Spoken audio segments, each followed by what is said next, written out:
এসে গেছি ধোলাভিরা গাঁওতে। সুন্দর একটা পরিবেশ, ভারত সরকার এটা মেনটেন করে। দেখতেই পাওয়া যাচ্ছে ধোলাভিরা গাঁও। এটা একটা সময় একটা গ্রাম ছিল, তার লেখাগুলো রয়েছে। আর আমি তোমাদের একটু দেখিয়ে নিচ্ছি এই ধোলাভিরা গাঁও। এই লেখাটাতে এর পুরো জিনিসটা রয়েছে।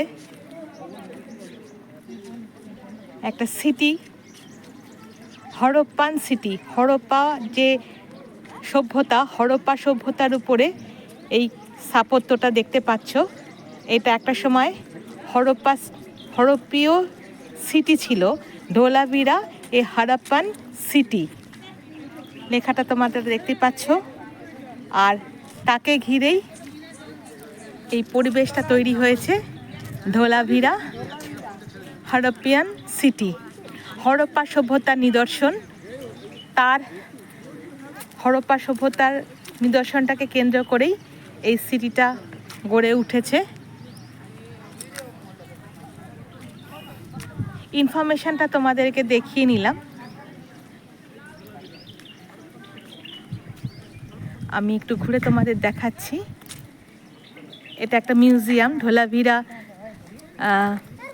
মিউজিয়াম।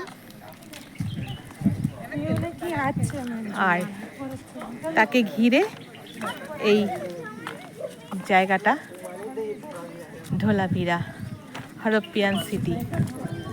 अच्छा ने देख लो ना, हमारा भाई नहीं आया था, नहीं आया था।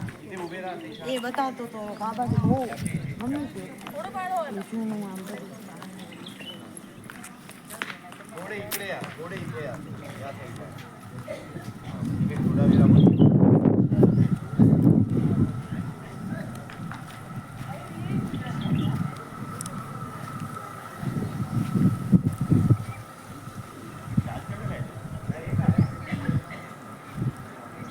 খুব সুন্দর একটা পরিবেশ, অনেকেই ছবি তুলছেন। অনেক নিম গাছ আছে, আরও প্রচুর গাছ আছে, তবে নিমটা অনেকটা চোখে পড়ছে। আমি একটু ছায়ায় দাঁড়িয়েছি, কারণ বেলা অনেক হয়েছে। অন্তত পক্ষে বেলা প্রায়, ঘড়ি বলছে 12টা। একটু মিউজিয়ামের ভিতরটা তোমাদেরকে একটু দেখিয়ে নেব। অনেক টুরিস্ট এসেছেন, তারাও ছবি তুলছেন। এইটা মিউজিয়ামের গেট, এই মিউজিয়ামের গেট। আমি মিউজিয়ামের ভিতরে আর ঢুকছি না, জাস্ট তোমাদেরকে একটু দেখিয়ে নিলাম হরপ্পিয়ান সিটি।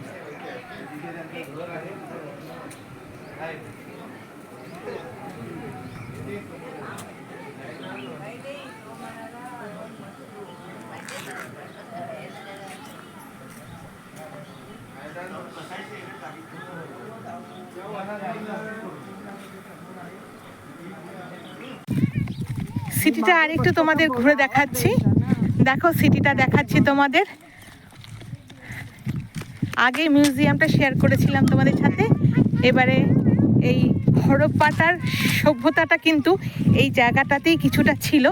তার উপরেই এখনকার প্রজন্ম তারা এইটাকে মানে চিরস্থায়ী করার জন্য প্রচেষ্টা করেছেন, এবং নানা রকমভাবে সেই সভ্যতাটাকে, হরপ্পা সভ্যতাটাকে অক্ষুণ্ণ রাখার জন্য এই একটা প্ল্যান সিটি তৈরি করে রেখেছে ভারত সরকার, যাতে করে এটাকে দেখানো যায়, আমাদের কাছে নিয়ে আসা যায় যে কীরকম ছিল এই পরিবেশ, কীরকম ছিল এখানকার তখনকার হরপ্পা সভ্যতার সময়কালটা।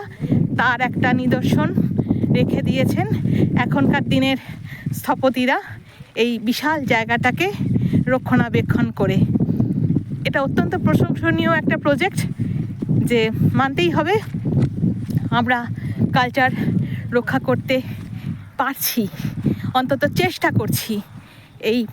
এই জিনিসটাই খুব ভালো লাগছে। প্রবল রোদ, কিন্তু অতটা কষ্ট এখনো হচ্ছে না।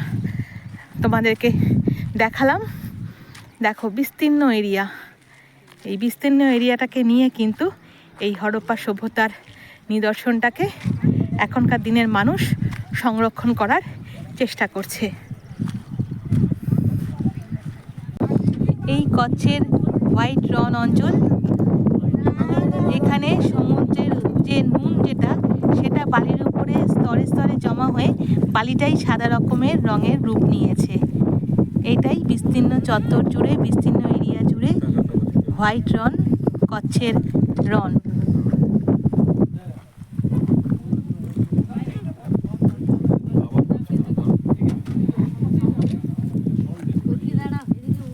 এই নুনের আস্তরণ জমে জমেই বালিটার উপরে এমন আকৃতি নিয়েছে যে বালিটাকে দেখলে সাদা বালি মনে হয়, তাই জন্যই নাম হয়েছে হোয়াইট রান, কচ্ছের রন। এই কচ্ছের রন, হোয়াইট ডেজার্ট।